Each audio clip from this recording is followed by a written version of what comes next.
O que posso aprender do capítulo 14 de Apocalipse? Comentário de Mário Persona. O Cordeiro aparece aqui no capítulo 14 sobre o Monte de Sião, no versículo 1. Ele não está sobre o Monte Horebe ou sobre qualquer outro lugar. Ele está sobre o Monte de Sião, porque o Monte de Sião nos fala de graça, nos fala de misericórdia agora. E é assim que o Senhor virá para tratar com os seus, com os que estiverem na terra durante a grande tribulação. Ele virá para tratar em graça. Ele vai tratar em juízo as nações, os povos, os que se rebelaram contra ele, mas ele vai tratar em graça, em extrema graça, aqueles que são seus. O Senhor nunca muda a sua maneira de ser. É o mesmo ontem, hoje e sempre. Ele, em todas as épocas, ele tratou com graça o seu povo. Sempre que nós lemos lá no Antigo Testamento, nos Salmos, nos Profetas, até mesmo em Atos, quando se faz menção da história do povo de Israel na terra, eles fazem questão, aquele que escreve, seja o salmista, seja o profeta, seja Lucas em Atos, aqueles que escreve deixa muito claro a graça com que o Senhor tratou o seu povo ao longo do deserto, quando o tirou do Egito, quando o levou pelo deserto com sandálias que não se desgastaram, com vestes que não apodreceram. E é assim que ele vai voltar agora para tratar com esse remanescente seu. E existem aqui primícias, existem os primeiros desse remanescente, que é justamente esses 144 mil, com esses sinais nas suas testas. Eles têm escrito o nome dele e o nome de seu pai nas testas, no versículo 14. No versículo 3, eles cantam um novo cântico agora, diante do trono e diante dos 4 animais e dos anciãos, e ninguém podia aprender aquele cântico, senão os 144 mil que foram comprados da terra. Esses são os que não estão contaminados com mulheres, porque são virgens. Esses são os que seguem o Cordeiro para onde quer que vai. Esses são os que dentre os homens foram comprados como primícias. Esses primícias os primeiros da grande tribulação, para Deus e para o Cordeiro, e na sua boca não se achou engano, porque são irrepreensíveis diante do trono de Deus. Talvez aqui esse não se contaminaram, não sei se teria aqui um sentido literal, né? Mas como a gente está lendo Apocalipse tem um sentido simbólico em muitas coisas. Nós vemos que contaminação no Antigo Testamento, nos profetas, sempre tinha alguma referência à degradação religiosa, ao desvio, à idolatria, a fornicar com ídolos, por assim dizer, né? a se prostituir com ídolos. E, obviamente, em meio a toda essa idolatria que vai estar acontecendo aqui, em meio a toda essa adoração forçada, determinada até pela besta e pelo anticristo, haverá ainda um remanescente que se manterá fiel a Cristo. Um anjo agora no versículo 6, e vi outro anjo voar pelo meio do céu e tinha o evangelho eterno. A gente encontra às vezes diferentes designações para a palavra evangelho. Nós temos o evangelho do reino, que é aquele que João Batista proclamava: arrependei-vos porque é chegado o reino de Deus. O próprio Senhor proclamou esse evangelho, os próprios discípulos, durante os evangelhos, durante o tempo que o Senhor estava aqui, o rei estava aqui, mas obviamente não sendo reconhecido, mas era um evangelho do reino, porque dizia para as pessoas se prepararem para receber o rei. Esse evangelho eterno, ele é descrito aqui como algo que é pregado a todos, aos que habitam sobre a terra e a toda nação, e tribo, e língua, e povo. Ele não tem o mesmo caráter do Evangelho da graça de Deus, que é o Evangelho que nós pregamos hoje. Crê no Senhor Jesus e será salvo. Ele tem um caráter muito mais de responsabilidade, porque é dito a todos aqui: temei a Deus, versículo 7, dai-lhe glória, porque vinda é a hora do seu juízo. E adorai aquele que fez o céu e a terra e o mar e as fontes das águas. Por que esse evangelho tem essa mensagem? Porque a gente viu um pouco antes, no capítulo 13, que a besta estará pregando um outro evangelho, que é para que todos adorem. Aqui no versículo 12 do capítulo 13, versículo 11: E vi subir da terra outra besta, e tinha 2 chifres, semelhantes aos de um cordeiro, e falava como dragão, e exerce todo o poder da primeira besta na sua presença, e faz que a terra e os que nela habitam adorem a primeira besta, cuja chaga mortal foi curada. Agora, o que proclama esse evangelho aqui? Não adorem a besta. Adorem a quem? A Deus. Temei a Deus, dai-lhe glória, porque é vinda a hora do seu juízo.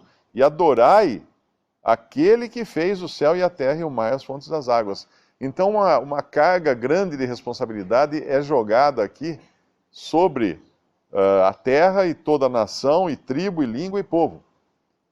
É como se ninguém pudesse falar assim: ah, Deus não me avisou. Esse evangelho ele tem um caráter muito mais de responsabilidade do que de salvação, né, de proclamar uma salvação. Ele está deixando muito claro que os juízos que virão agora são justos. Todos foram avisados. E aí no versículo seguinte, no versículo 8, é falado do juízo que cai agora sobre a grande Babilônia. A Babilônia, grande cidade, que a todas as nações deu a beber do vinho da ira e da sua prostituição. Essa Babilônia, ela entra em contraste com esses que são apresentados como não contaminados aqui, porque são virgens, no versículo 4 do mesmo capítulo, porque a Babilônia é justamente o contrário, é aquela que se contaminou até o extremo, que de virgem não tinha nada, pelo contrário, era uma prostituta. Essa Babilônia é aquela que João se espanta quando a vê, porque ela estava embriagada com o sangue dos santos. Nós sabemos quem é essa Babilônia, não é? Nós sabemos que a Babilônia, ela é a consumação de todo o testemunho cristão que vai apostatar, vai se desviar da verdade, para se transformar nessa grande Babilônia. Aquela que deveria ter sido a noiva de Cristo na terra, a igreja é, evidentemente, a noiva de Cristo, mas o testemunho, que deveria ter sido um testemunho de noiva, também de virgem pura, como Cristo deseja apresentar a sua igreja, ela se transformou numa prostituta. É a Babilônia. Essa é a parte, vamos dizer assim, falsa do testemunho cristão. Vai ter toda a roupagem do testemunho cristão, como tem hoje já, terá toda a aparência da noiva de Cristo, mas é uma prostituta. É a grande meretriz, é a Babilônia. E uma das características dela é que deu a beber do vinho da ira da sua prostituição. No capítulo 18, eu acho que fala mais detalhadamente dessa grande Babilônia, porque ele repete esse clamor no versículo 2: caiu, caiu a grande Babilônia, e se tornou morada de demônios, e coito de todo espírito imundo, e coito de toda ave imunda e aborrecível. Porque todas as nações beberam no vinho da ira da sua prostituição, e os reis da terra se prostituíram com ela, e os mercadores da terra se enriqueceram com a abundância de suas delícias. E ouvi outra voz do céu que dizia: saí dela, povo meu, para que não sejais participantes dos seus pecados, e para que não incorras nas suas pragas. porque já os seus pecados se acumularam até o céu, e Deus se lembrou das iniquidades dela. Tornai-lhe a dar como ela vos tem dado, retribuí-lhe em dobro, conforme as suas obras, no cálice em que vos deu de beber, dai-lhe a ela em dobro. Essa Babilônia vai ser um dos instrumentos que Satanás vai usar para perseguir o remanescente fiel a Deus durante a grande tribulação. Tem um irmão que ele escreve que ele dá uma imagem, né? Ele diz que os porões daqueles mesmos templos que hoje professam o cristianismo serão usados para torturar os mártires durante a grande tribulação. E, obviamente, nós já vimos um ensaio disso na história, né? Um ensaio feito durante a Inquisição, quando os porões dos templos dessas catedrais eram usados efetivamente, porões de mosteiros também, de conventos, haviam salas de tortura, para torturar aqueles que eram pegos com uma Bíblia, por exemplo, que era proibido ler a Bíblia, aqueles que professavam fé em Cristo, a salvação pela fé em Cristo, foram torturados nos porões das próprias igrejas ou templos que no andar de cima estavam celebrando suas missas. Então vai ser algo mais ou menos parecido durante a grande tribulação, quando toda aquela aparência religiosa será voltada efetivamente a adorar a besta e, por outro lado, perseguindo e castigando e torturando os que são fiéis a Deus. Nas parábolas do Senhor Jesus, em Mateus 13, quando ele fala que o semeador sai a semear, uma parte da semente cai na beira do caminho, e aí vem as aves do céu e a comem. E depois ele explica que essas aves são os emissários de Satanás. E daí vem a parábola da semente de mostarda, que se torna uma grande árvore, o que é uma aberração, porque uma semente de mostarda nunca deve se tornar uma grande árvore. Ela é um arbusto, no máximo um arbusto, mas nunca uma grande árvore, ao ponto de as aves dos céus fazerem ninhos nos seus galhos, como é falado na parábola. Que aves do céu são essas? As mesmas aves dos céus que comeram a semente que foi lançada, que caiu à beira do caminho. E é a mesma ave do céu que vai fazer ninho nessa grande árvore da semente de mostarda, que começou como um testemunho pequeno, mas cresceu de forma inusitada, de forma irreal, não natural, até abrigar essas aves, esses emissários de Satanás, nos seus galhos. E agora nós os vemos outra vez aqui em Apocalipse 18. Caiu, versículo 2, a grande Babilônia se tornou morada de demônios, e coito de todo espírito imundo, e coito de toda ave imunda e aborrecível. Que ave é essa? As mesmas aves que fizeram seus ninhos na árvore da semente de mostarda, as mesmas aves que comeram a semente que caiu à beira do caminho que o semeador semeou. As mesmas aves que são hoje os líderes, os clérigos dessa grande cristandade, não todos, claro, existem aqueles que verdadeiramente creem no Senhor Jesus Cristo, mas serão esses que irão tomar posição contra Cristo e a favor do anticristo. Por isso eles são chamados também de anticristos, e o espírito do anticristo já age hoje, já agia nos tempos dos apóstolos, e quanto mais hoje, nesses últimos dias. O versículo 9 nos fala do terceiro anjo, dizendo com grande voz: se alguém adorar a besta e a sua imagem e receber o sinal na sua testa ou na sua mão, também o tal beberá do vinho da ira de Deus que se deitou não misturado no cálice da sua ira, e será atormentado com fogo e enxofre diante dos santos anjos e diante do Cordeiro, e o fumo do seu tormento sobe para todo sempre. Não tem repouso nem de dia nem de noite os que adoram a besta e a sua imagem e aquele que recebeu o sinal do seu nome. Hoje nós vivemos em tempos em que muitos cristãos pensam que isso aqui é para os cristãos. Pensam que isso é para hoje.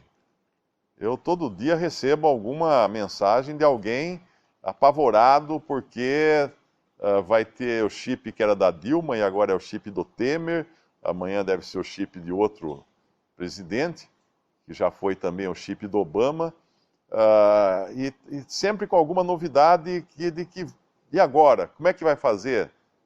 Eu vou para o inferno? Não. As pessoas não pensam o seguinte: aquele Senhor no qual nós cremos e nos salvou e nos deu uma salvação que é assegurada, que não tem como perder, é impossível de ser perdida. Esse mesmo Senhor não é um Senhor de alardes, não é um Senhor de lançar, de apavorar os que são seus. Não é um pai que chega em casa e grita: hoje vocês vão apanhar, e faz tortura. Não. É um Senhor que é manso para com os seus. É um Senhor que nos leva a águas tranquilas, fala no Salmo 23. Nos encaminha, nos dirige a águas tranquilas. É um Senhor não de sobressaltos. E hoje cristãos vivem sobressaltos porque na realidade não conhecem a segurança da sua salvação, o perdão de seus pecados, a certeza da vida eterna. Então qualquer notícia que vem, a moda agora é ou é lua vermelha, ou é o tsunami que vai se abater sobre o Brasil e vai matar todo mundo, ou é o chip, que não é chip, a Bíblia não fala em chip, fala de marca, na mão e na testa. Então são cristãos que vivem sobressaltados, quando deveriam viver em paz, em segurança, em certeza de vida eterna. E daí que tem um tsunami? E daí que alguém ouviu sons de trombeta em Jerusalém? É outra notícia nova agora que está circulando todo dia. Alguém pergunta: o que são aqueles sons de trombeta? Não sei. Alguém com problema de audição. Então o cristão não vive sobressaltado. Ele tem a Cristo, ele tem alguém que o consola, o conforta, alguém que já assegurou a sua vida eterna para sempre. Não vai acontecer isso aqui que está escrito nos versículos 10 e 11. Não vai acontecer para nenhum salvo por Cristo. Jamais, é impossível. Os dons e a vocação de Deus são sem arrependimento. Deus não é alguém que vai pregar uma peça nos cristãos. Alguém que vai falar assim: te enganei. Não, jamais Deus faria uma coisa dessas.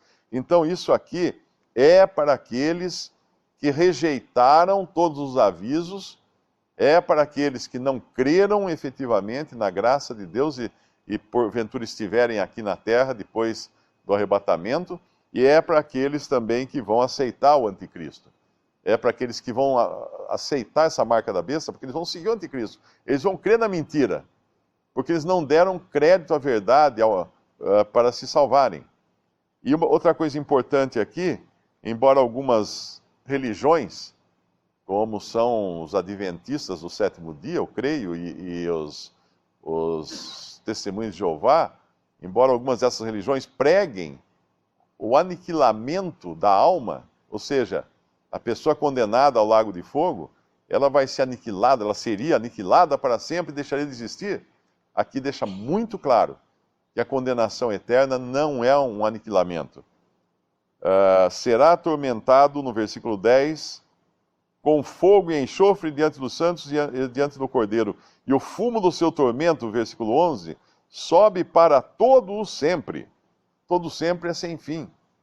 E não tem repouso nem de dia nem de noite os que adoram a besta e a sua imagem e aquele que recebeu o sinal do seu nome. Esses são os perdidos. E nenhum salvo por Cristo, da presente dispensação, estará entre os perdidos. E nem sequer passará por essas coisas que nós estamos lendo aqui a partir do capítulo 4. Estaremos no céu, fora completamente desse cenário de tristeza e de ruína na terra. Porém, mesmo aqueles que serão salvos por Cristo durante esse período, porque não tiveram conhecimento da verdade, não tiveram acesso ao Evangelho da graça de Deus, eles serão preservados. Deus os preservará, porque Ele não abandona ninguém.